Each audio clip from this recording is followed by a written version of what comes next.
Hello listeners, नमस्ते। पिछले episode में हमने जाना कि कल्पना जी को फ्लाइंग क्लब में एंट्री लेनी थी, किंतु वहाँ पे जो अधिकारी थे उनकी वजह से वो हो नहीं पाया। आगे जाने उससे पहले हम कल्पना जी के परिवार के बारे में थोड़ा जान लेते हैं। कल्पना जी का परिवार 1947 से पहले पाकिस्तान में रहता था। पाकिस्तान में छोटा सा गांव था शेहूपुरा, जहाँ पर उनके दादाजी लाभमल जी रहते थे और उनके बेटे मतलब कि कल्पना जी के पिताजी बनारसी लाल जी सिर्फ 15 वर्ष के थे। उस दौरान उन्हें पता था, लाभमल जी को पता था कि शायद से चीज़ें आउट ऑफ कंट्रोल हो सकती है। कुछ कारणवश उन्हें अमृतसर जाना पड़ा और वो अपने बेटे को कह कर गए थे कि अगर कोई दिक्कत हो, आउट ऑफ कंट्रोल कुछ चीज़ें हो जाए तो अपने चाचा जी के यहाँ पर चले जाना।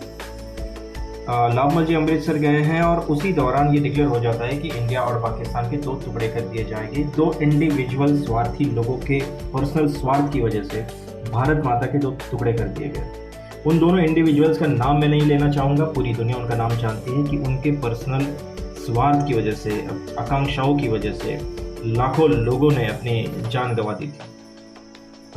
छोड़िए, उस बात में आगे नहीं जाते हैं। हम कम टू द पॉइंट। हम बात कर रहे थे कल्पना जी की। तो कल्पना जी की फैमिली में उनके दादाजी लाभमल जी थे अमृतसर में, उनके पिताजी और उनकी पूरी फैमिली पाकिस्तान में थी। जैसे तैसे बचते बचाते वो अपने चाचा के घर पे पहुंचते हैं। वहाँ पे पहुंचने के बाद उनकी कुछ चीज़ें अपने घर पे छूट गई थी, जो लाने के लिए आप कह सकते हो बनारसी लाल निकले ही थे कि चाचा जी ने उन्हें रोक लिया और कहते हैं कि आप मत जाओ, मैं जाकर लेकर आता हूँ।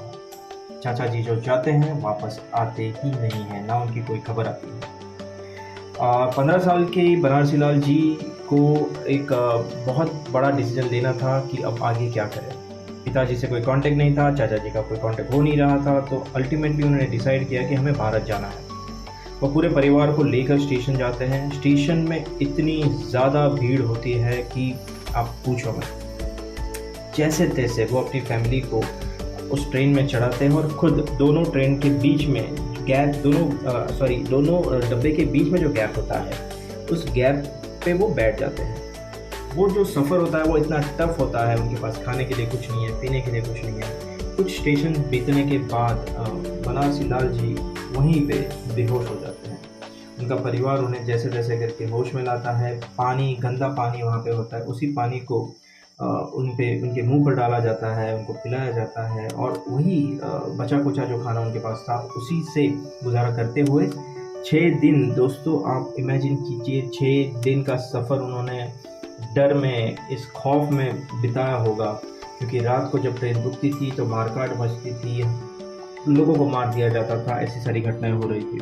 तो दूसरी तरफ उनके दादाजी लाभमल जी हर रोज़ स्टेशन पे आते थे अपनी फैमिली को ढूंढने के लिए, किंतु हर रोज़ उन्हें कोई ना कोई बुरी खबर मिलती थी। उनका कोई दोस्त, उनका कोई रिश्तेदार, किसी की मौत हो गई वगैरह वगैरह। एक दिन उन्हें ये भी खबर मिलती है कि उनके भाई को किसी ने ग्रुप ने मार दिया, और साथ ही में उन्हें ये भी कहा जाता है कि शायद से आपके परिवार को भी किसी ने मार दिया होगा।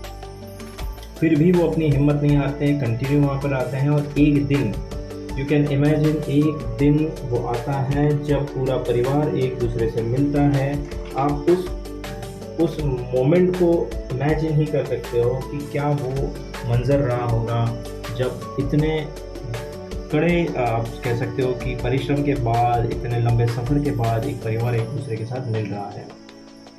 दिल्ली आते हैं। दिल्ली आने के बाद पूरा का पूरा परिवार वहाँ पर एक दूसरे से, आप इमेजिन कर ही सकते हो। मैं तो इमेजिन करके मेरे रोंगटे खड़े हो जाते कि क्या वो मंजर रहा होगा। वहाँ से वो लोग करनाल जाते हैं, तकरीबन 100-150 किलोमीटर के अंदर पर करनाल में पूरी फैमिली जाकर सेटल होती है। एक टूटी फूटी मस्जिद में आसरा लेते हैं। आप इमेजिन कर सकते हो कि एक देश जिसे पूरा एक हिंदू राष्ट्र बना दिया गया है, एक मुस्लिम राष्ट्र बना दिया गया है, मुस्लिम राष्ट्र से आने के बाद एक मस्जिद में उन्हें आसरा मिलता है जो टूटी फूटी मस्जिद होती है। जैसे जैसे उनके दिन कटते हैं, छोटी मोटी आप कह सकते हो कि बिज़नेस करके या जॉब करके, उनके पास खुद के मेहनत के अलावा कोई भी पूंजी बची नहीं है।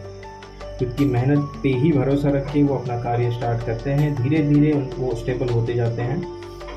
कुछ सालों बाद उनकी शादी कर दी जाती है संयोगिता जी से, बनारसी लाल जी की। और संयोगिता जी एक डॉक्टर हैं और वो भी पाकिस्तान से विस्थापित हैं।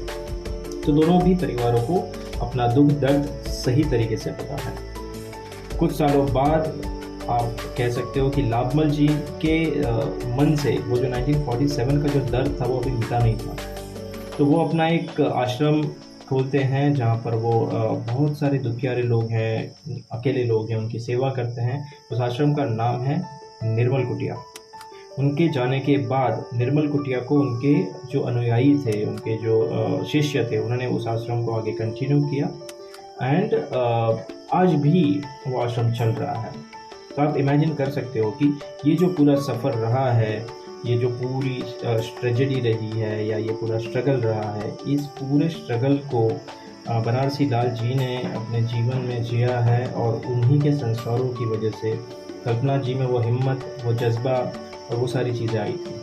किंतु भारत में आने के बाद अपने जो रिश्तेदार थे उनका मन आप कह सकते हो कि दुखाकर वो कल्पना जी को एस्ट्रोनॉट नहीं बनाना चाहते थे, आई थिंक, या आप कह सकते हो कि पायलट नहीं बनाना चाहते थे। इस वजह से वही एक कारण रहा होगा कि उन्होंने कल्पना जी को फ्लाइंग क्लब में जाने से मना किया। उसके अपोजिट उनके भाई को फ्लाइंग क्लब में जाने की परमिशन तो मिल गई थी, किंतु देखिए जब आपके साथ आपकी मेहनत के साथ साथ आपका नसीब साथ नहीं देता तो क्या होता है। संजय जी ने बहुत ट्राई किया किंतु उनकी हेल्थ उनको सपोर्ट नहीं कर पाई और उनका पायलट बनने का सपना पूरा नहीं हो पाया। एंड दी अदर एंड कल्पना जी ने आगे जाकर क्या किया, कैसे उनके सारे सपनों को फिर से साकार करने के लिए उन्होंने एक नई उड़ान ली, उसके बारे में हम नेक्स्ट एपिसोड में जानेंगे। तब तक stay tune. Thank you very much.